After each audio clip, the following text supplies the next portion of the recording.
Bienvenue dans cette nouvelle aventure. On a 2 mois pour relier la Suisse à Oman. Salut, nous c'est Baptiste et Sarah. Il y a 2 ans, on a fait le tour du monde sans avion, ou presque. Aujourd'hui, on repart pour de nouvelles aventures. Direction la péninsule arabique. On va tout vous raconter, mais d'abord, il est temps de fêter une dernière fois Noël dans les Alpes suisses.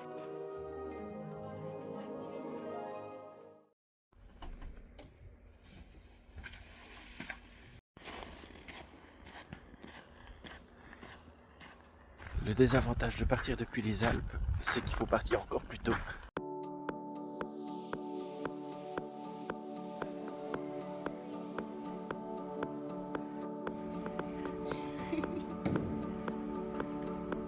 Ça nous fait trop plaisir de recommencer à voyager et à faire ces vidéos.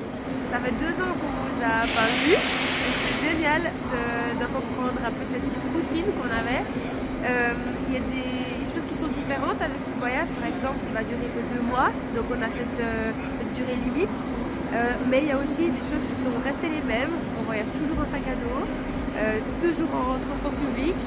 Et surtout, on a toujours autant envie de découvrir de nouvelles choses à manger. Après 11 heures de trajet, on est à Vienne. On a juste le temps de s'acheter à manger pour ensuite prendre le train de nuit pour Bucarest.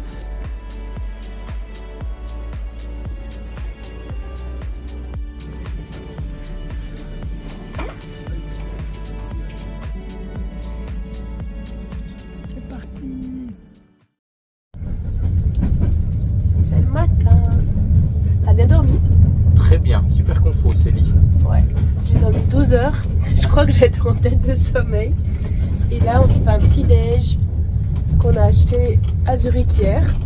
Et on devrait arriver dans 4 heures à Bucarest.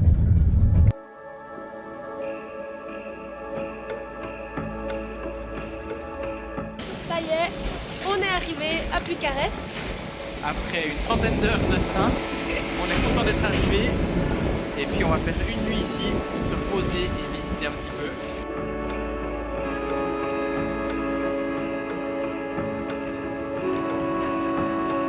Et maintenant, notre activité préférée, quand on a fait un long trajet, qu'on veut se dégourdir les jambes, on va courir.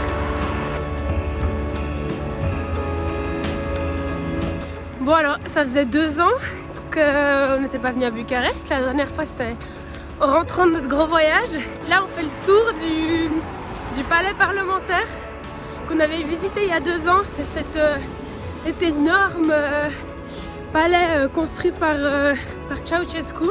Et du coup, c'est sympa de faire des tours parce que comme il est énorme, c'est tout trouvé comme itinéraire de course.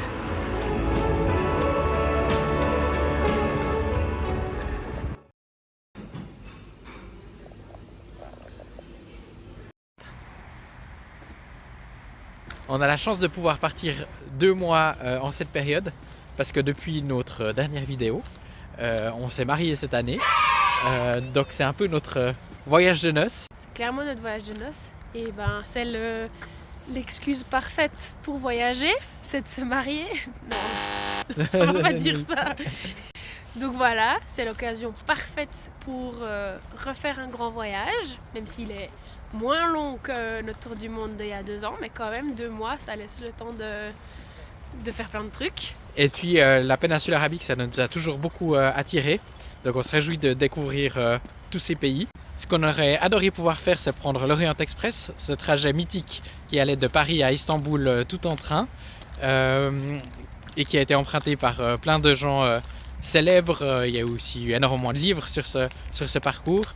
Mais malheureusement, depuis les années 70, ça n'existe plus face à la concurrence des avions et puis des autres moyens de transport.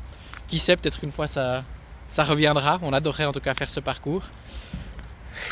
On va fonder notre propre compagnie ferroviaire, donc abonnez-vous pour en savoir plus. Et du coup, en fait, on a dû se rabattre sur les trajets en train existants, ce qui signifie qu'on a pris 2 trains depuis Zurich. On est passé par Vienne et puis maintenant on est à Bucarest. Et ce soir, on prend un bus de nuit pour Istanbul parce qu'en fait, pendant l'hiver, il n'y a pas de train. Mais là, malheureusement, on doit prendre un bus de nuit qui n'est pas notre moyen de transport préféré et malgré ça, on en a déjà pris plein. Mais voilà, on se réjouit quand même d'arriver à Istanbul demain matin.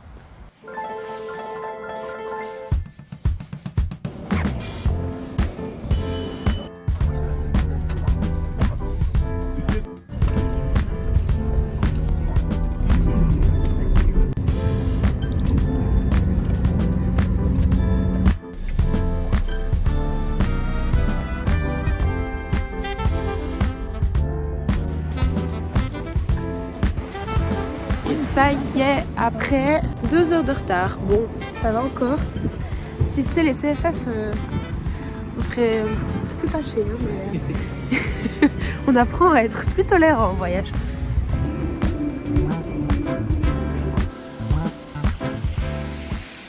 Ça y est, après une traversée de 3 jours à travers l'Europe, on est arrivé à Istanbul. Une ville qu'on adore, et on se réjouit de poser nos bagages quelques jours pour visiter et fêter le Nouvel An. Quel endroit parfait pour flâner dans les rues exiguës du Grand Bazar, siroter des cafés turcs et admirer cette diversité géniale qui fait le charme d'Istanbul. On est à nouveau frappé par sa taille gigantesque, on parle quand même de 15 millions d'habitants, et de ses nombreux quartiers tellement différents les uns des autres. Et évidemment, on retombe sous le charme des centaines de milliers de chats de la ville, tous plus mignons les uns que les autres, dont les habitants prennent un soin presque exagéré. Bonjour! Oh, t'es trop mignon! Oh, c'est pas possible! Je dois pas te caresser, t'as peut-être plein de poux. Oh, t'es trop beau! Regarde!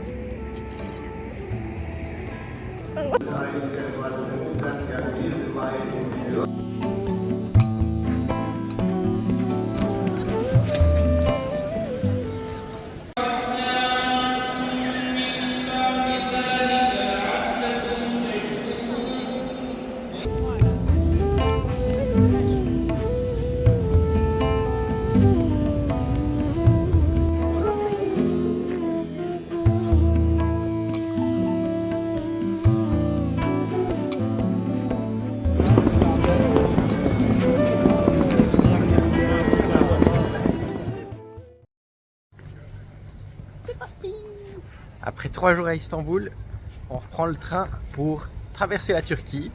D'abord un train rapide de jour et puis directement après un train de nuit.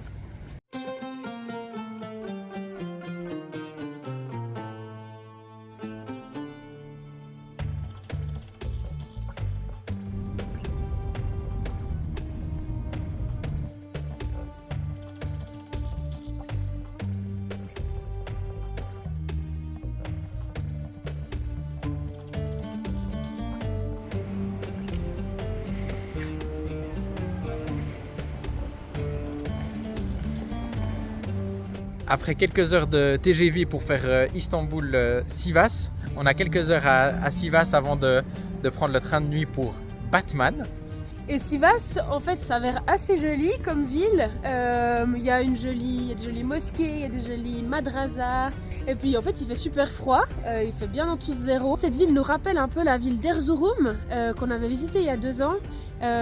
C'est beaucoup moins touristique, c'est beaucoup plus conservateur. Les gens parlent pas anglais. Ouais, donc ça fait un choc après quelques heures de train depuis Istanbul et puis on change complètement d'environnement.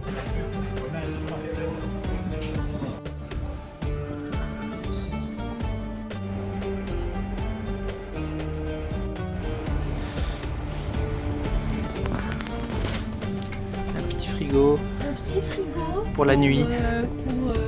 Je sais pas quoi.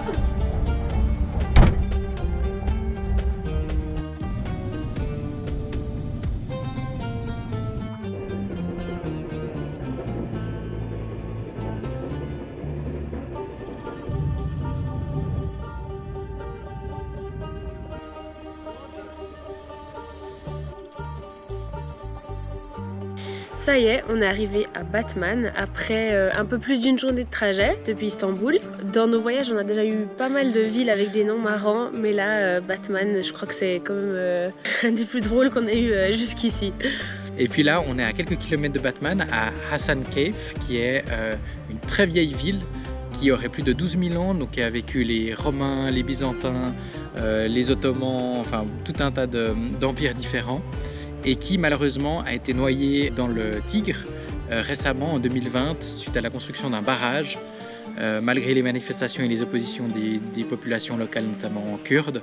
Donc certains monuments ont été déplacés et on peut les voir en dessus de l'eau ici, mais la plupart du village est désormais sous l'eau. C'est la fin de cette vidéo, c'est la fin du coup de notre périple de la Suisse jusqu'en Turquie. On vous retrouve la semaine prochaine pour la prochaine vidéo dans un nouveau pays.